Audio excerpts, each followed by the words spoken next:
Good morning, students. I am Sonia Saini, your SS teacher, and today we will study our first chapter in geography.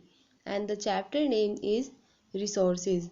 जब आप school से घर आते हो तो आप नोटिस करते हो कि हमारे आसपास बहुत सारे रिसोर्सेज हैं जो किसी ना किसी तरह से हमारे लिए यूज़फुल होते हैं, जैसे वाटर, रिक्शा, ट्रीज, बिल्डिंग्स। इन्हीं रिसोर्सेज के बारे में आज हम हमारे चैप्टर में डिस्कस करेंगे।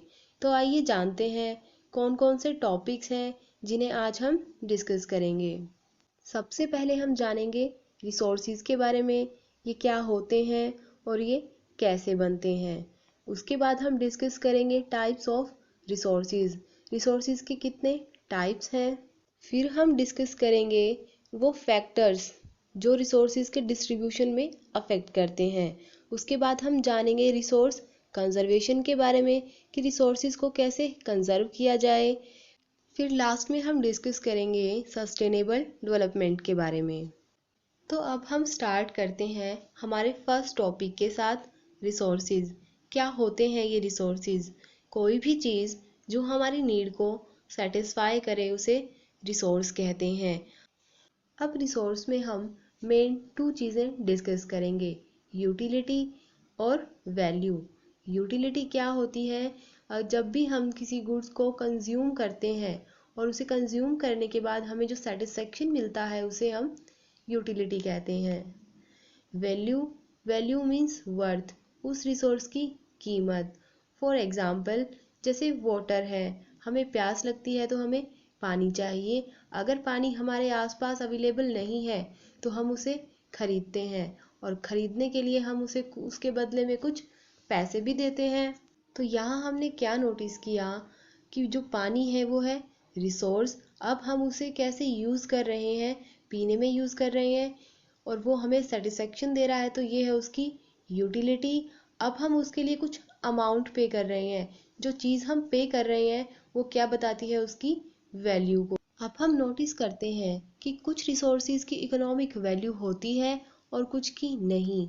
जैसे कि मेटल्स हैं, इन्हें अगर हम खरीदते हैं तो हमें इनके लिए पे करना पड़ता है, तो ये इनकी इकोनॉमिक वैल्यू है। अगर हम बाहर कहीं घूमने जा रहे हैं और कोई सीनरी देख रहे हैं तो उसे देख करके जो हमें सेटिस्फेक्शन मिल रहा है वो उसकी वैल्यू है, लेकिन उसके लिए हमें कुछ पे नहीं करना पड़ रहा।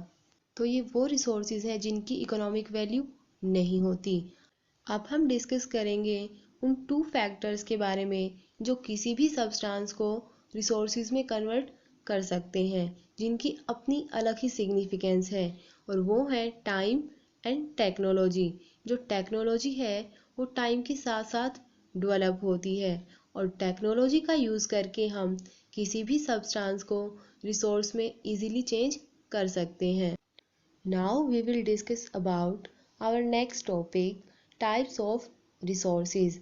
There are mainly 3 types of resources: natural resources, human resources and human made resources. सबसे पहले हम डिस्कस करेंगे नेचुरल रिसोर्सेज के बारे में। जो रिसोर्सेज हमें नेचर से मिलते हैं उन्हें हम नेचुरल रिसोर्सेज कहते हैं, जैसे एयर, वाटर, सॉयल। और ये जो नेचुरल रिसोर्सेज हैं इन्हें भी फर्दर क्लासिफाइड किया गया है।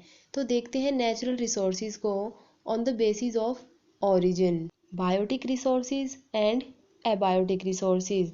जो भी लिविंग थिंग्स हैं वो बायोटिक रिसोर्सेज में आते हैं, जैसे plants, animals and humans. Abiotic resources, जो भी नॉन लिविंग थिंग्स हैं वो एबायोटिक रिसोर्सेज में आते हैं, जैसे वाटर, लैंड, एयर। अब हम डिस्कस करेंगे नेचुरल रिसोर्सेज को on the basis of stock. There are also 2 type of resources, renewable resources and non renewable resources. जो रिसोर्सेज रिन्यू हो जाते हैं और ये अनलिमिटेड होते हैं, जिन पर ह्यूमन एक्टिविटी का कोई इम्पैक्ट नहीं होता, उन्हें रिन्यूएबल रिसोर्सेज कहते हैं, जैसे air and solar energy. Non renewable resources, जो रिसोर्सेज लिमिटेड होते हैं और अगर एक बार एग्जॉस्ट हो जाते हैं तो उन्हें दोबारा बनने में, दोबारा जनरेट होने में बहुत साल लग जाते हैं।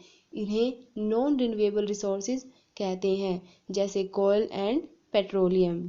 Natural resources on the basis of their development and use. There are also two types, potential resources and actual resources. Potential resources Jin resources की quantity हमें पता नहीं होती और जिनको हम present में use नहीं कर रहे और जिनका use हम future में कर सकते हैं, उन्हें potential resources कहते हैं, जैसे यूरेनियम इन लद्दाख। एक्चुअल रिसोर्सेज जिन रिसोर्सेज की क्वांटिटी हमें पता होती है और जिनका यूज़ प्रेजेंट में किया जा रहा हो, उसे एक्चुअल रिसोर्सेज कहते हैं। For example black soil in Maharashtra. अब हम देखेंगे नेचुरल रिसोर्सेज को on the basis of distribution. There are also two types of resources, ubiquitous resources and localised resources. जो रिसोर्सेज हर जगह पाए जाते हैं उन्हें यूबिक्यूटस रिसोर्सेज कहते हैं, जैसे एयर। लोकलाइज्ड रिसोर्सेज जो रिसोर्सेज हर किसी जगह ना मिलकर किसी पर्टिकुलर जगह ही पाए जाते हैं, उन्हें लोकलाइज्ड रिसोर्सेज कहते हैं, जैसे कॉपर एंड आयरन। अब तक हमने नेचुरल रिसोर्सेज को डिस्कस किया और उसकी वेरियस टाइप्स डिस्कस की। अब हम जानेंगे ह्यूमन मेड रिसोर्सेज के बारे में। ह्यूमन मेड रिसोर्सेज वो रिसोर्सेज जिसे ह्यूमन ने क्रिएट किया है। जब कोई नेचुरल सब्सटेंस अपनी ओरिजिनल फॉर्म चेंज करता है और उससे जो रिसोर्स क्रिएट हो रहे हैं, नए रिसोर्स, उन्हें हम ह्यूमन मेड रिसोर्स कहते हैं। ये जो रिसोर्स क्रिएट हो रहे हैं, ये अपने आप चेंज नहीं हो रहे। इन्हें या तो ह्यूमन प्रोसेस से चेंज करता है या फिर इंडस्ट्री में। फॉर एग्जाम्पल जो आयरन ओर्स हैं वो तब तक रिसोर्सेज नहीं थे जब तक ह्यूमन ने उससे आयरन बनाना नहीं सीखा था। तो अब हम इसकी डेफिनेशन देखते हैं क्या हुई। Human interact with natural substances to create resources according to their need. Means जब ह्यूमन है वो नेचुरल सब्सटेंस का यूज़ करके कोई नए रिसोर्स क्रिएट करता है। क्यों करता है? अपनी नीड को सेटिस्फाई करने के लिए। तो उससे जो रिसोर्स बन रहे हैं वो ह्यूमन मेड रिसोर्स होते हैं। फॉर एग्जांपल जैसे हमारी बिल्डिंग्स हैं, रोड्स हैं, ब्रिज हैं, तो ये था हमारा ह्यूमन मेड रिसोर्स। अब हम डिस्कस करेंगे ह्यूमन रिसोर्सेज के बारे में। Human resources are people with skills, knowledge and abilities to create more resources. Skills क्या होती हैं? किसी भी ह्यूमन बींग्स ने जो भी चीज़ सीखी है वो उसकी स्किल्स हैं। नॉलेज, जैसे आप पढ़ रहे हो, आप स्कूल से नॉलेज गेन कर रहे हो, फ्यूचर में जब आप कोई काम करोगे तो आप उस नॉलेज को यूज़ करोगे। एबिलिटीज़, आपकी कितनी एबिलिटीज़ है किसी भी नई चीज़ को क्रिएट करने की। और इसी के साथ आज जो ह्यूमन बींग है वो टेक्नोलॉजी का भी यूज़ करता है किसी भी नए रिसोर्स को क्रिएट करने में। अब हम डिस्कस करेंगे ह्यूमन रिसोर्स डेवलपमेंट के बारे में। इसमें होता है कि हम अच्छी एजुकेशन और हेल्थ से लोगों को एक वैल्यूएबल रिसोर्स बनाते हैं। मीन्स लोगों की स्किल्स और क्वालिटी को इम्प्रूव करना ताकि वे और अच्छे रिसोर्स क्रिएट कर सकें। तो इसे हम ह्यूमन रिसोर्स डेवलपमेंट कहते हैं। अब हम डिस्कस करेंगे factors affecting the distribution of resources. उन फैक्टर्स के बारे में जो रिसोर्सेज के डिस्ट्रीब्यूशन को इफ़ेक्ट करते हैं। हमें पता है कि जो हमारी अर्थ है उसमें जो रिसोर्स डिस्ट्रीब्यूशन है वो अनइक्वली है। ये अनइक्वल होने के पीछे का रीज़न क्या है? कुछ फैक्टर्स हैं। तो आइए अब हम उन फैक्टर्स को डिस्कस करते हैं। और सबसे पहला फैक्टर है टेरेन। जैसे जो प्लेट्यू एरिया है इंडिया में, वहाँ ज़्यादा मिनरल्स पाए जाते हैं और जो प्लेन्स एरिया है वहाँ बहुत कम मिनरल्स पाए जाते हैं। सेकंड फैक्टर है क्लाइमेट। जैसे नॉर्थ ईस्ट इंडिया है, वहाँ बहुत डेंस फॉरेस्ट पाए जाते हैं, जबकि इंडिया के वेस्ट में थार डेजर्ट है जो कि क्लाइमेट की वजह से है। And third factor is altitude. जैसे गंगा ब्रह्मपुत्र प्लेन्स है इंडिया में, ये बहुत ज़्यादा पॉपुलेटेड हैं, लेकिन जो हिमालयाज़ और नॉर्थ ईस्टर्न स्टेट्स हैं वो कम पॉपुलेटेड हैं, मीन्स वहाँ की जनसंख्या कम है। तो इन फैक्टर्स की वजह से ही हमारे जो रिसोर्सेज हैं अर्थ पर वो इक्वली डिस्ट्रीब्यूट नहीं है। अब हम डिस्कस करेंगे हमारे नेक्स्ट टॉपिक को, रिसोर्स कंजर्वेशन। इसमें हम डिस्कस करेंगे कि रिसोर्स कंजर्वेशन क्यों ज़रूरी है, कैसे करना है और इसमें हमें क्या क्या करना है। Resource conservation means using the resources carefully and giving them time to get renewed, कि हमें रिसोर्सेज को ध्यान से यूज़ करना है और उन्हें टाइम देना है कि वो फिर से रिन्यू हो सकें। इसमें हम डिस्कस करेंगे हमारे मेन 3 R's, जिससे हम एनवायरनमेंट को सेव कर सकते हैं: reduce, reuse and recycle. Reduce means हमें कम से कम रिसोर्स को कंज्यूम करना है, मीन्स हमें जितनी ज़रूरत है उतना ही यूज़ करना है, हमें कुछ वेस्ट नहीं करना है। रीयूज़ मीन्स जो चीज़ें थ्रो करने वाली हैं उन्हें थ्रो करने की बजाय हम फिर से यूज़ कर लें। रिसाइकिल मीन्स जो चीज़ें हम थ्रो करने वाले हैं उन्हीं चीज़ों को हम कन्वर्ट करके कोई नई चीज़ बना लें, इस प्रोसेस को हम रिसाइकिल कहते हैं। अब हम डिस्कस करेंगे हमारा next topic, sustainable development. Carefully utilising resources so that besides meeting the requirements of present also take care of the future generations। Means हमारे पास जो रिसोर्सेज अवेलेबल हैं हमें उनका इतने अच्छे से यूज़ करना है कि वो हमारी आज की जो नीड है उसे तो फुलफ़िल करें ही, लेकिन जो आगे आने वाली जनरेशन है उनके लिए भी अवेलेबल रहें। Now we will discuss about some principles of sustainable development. Respect and care for all forms of life means हमारी अर्थ पर जो लाइफ की ऑल फॉर्म्स हैं जैसे प्लांट्स एंड एनिमल्स, हमें इनको भी केयर के साथ रखना है।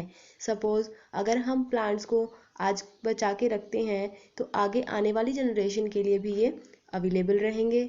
Next is improve the quality of human life. अगर हम हमारे रिसोर्सेज को सस्टेन करके रखेंगे तो इससे जो हमारी ही लाइफ की क्वालिटी है वो अच्छी हो जाएगी। Next is conserve the earth diversity. हमारी अर्थ पर जो भी डाइवर्सिटी है प्लांट्स में, एनिमल्स में, तो ये हमारी रिस्पॉन्सिबिलिटी है कि हमें उन्हें कंजर्व करके रखना है, प्रोटेक्ट करके रखना है। Next, change personal attitude and practice towards the environment. Environment को लेकर हमें अपना जो पर्सनल एटीट्यूड है उसे चेंज करना होगा। ये नहीं कि सब लोग तो मिसयूज़ कर रहे हैं, अगर मैंने अकेले ने बचा लिया, मैंने कुछ कंजर्व कर लिया तो क्या बेनिफिट। आपको याद रखना है कि अगर हम शुरुआत करेंगे तो हमें देखकर ही दूसरे व्यक्ति चेंज होंगे और ये चेंज इंक्रीज़ होगा, जिससे हम अपने एनवायरनमेंट को प्रोटेक्ट कर सकते हैं। Enable the communities to take care for their own environment. और जिस कम्युनिटी में हम रह रहे हैं वहाँ के लोगों को अवेयर करना, उन्हें बताना कि हम कैसे एनवायरनमेंट को प्रोटेक्ट कर सकते हैं, कैसे रिसोर्सेज को कंजर्व कर सकते हैं। तो ये हमारी ही मॉरल ड्यूटीज़ हैं। तो स्टूडेंट्स, ये था हमारा चैप्टर 1 इन ज्योग्राफी। इसमें हमने डिस्कस किया रिसोर्सेज के बारे में, रिसोर्सेज क्या होते हैं और ये कैसे बनते हैं। इसमें हमने जाना यूटिलिटी और वैल्यू के बारे में। फिर हमने डिस्कस किया टाइम एंड टेक्नोलॉजी। ये दो ऐसे फैक्टर हैं जो सब्सटेंस को रिसोर्स में चेंज करते हैं। फिर हमने डिस्कस किए types of resources, natural resources, human resources and human made resources. Natural resources में हमने फर्दर क्लासिफिकेशंस देखी on the basis of origin, on the basis of stock, on the basis of distribution and on the basis of their development and use। उसके बाद हमने discuss किया human made resources को, ये resources कैसे होते हैं और इन्हें कौन बनाता है। उसके बाद हमने जाना ह्यूमन रिसोर्सेज के बारे में कि ये रिसोर्सेज कौन होते हैं और ये क्या करते हैं। उसके बाद हमने इसी में डिस्कस किया ह्यूमन रिसोर्स डेवलपमेंट के बारे में कि इसकी इम्पोर्टेंस क्या होती हैं। इसके बाद हमने डिस्कस किया रिसोर्स कंजर्वेशन कि हमें रिसोर्स को कंजर्व क्यों करना चाहिए और कैसे करना चाहिए। लास्ट में हमने डिस्कस किया सस्टेनेबल डेवलपमेंट के बारे में। इसमें हमने जाना कि हमें रिसोर्स को सस्टेन करना क्यों ज़रूरी है और हमने इसकी कुछ प्रिंसिपल्स भी डिस्कस किए। तो स्टूडेंट्स, आई होप आपको चैप्टर समझ आया होगा। फिर भी आपको कोई डाउट है तो आप मुझसे पूछ सकते हैं। Thank you.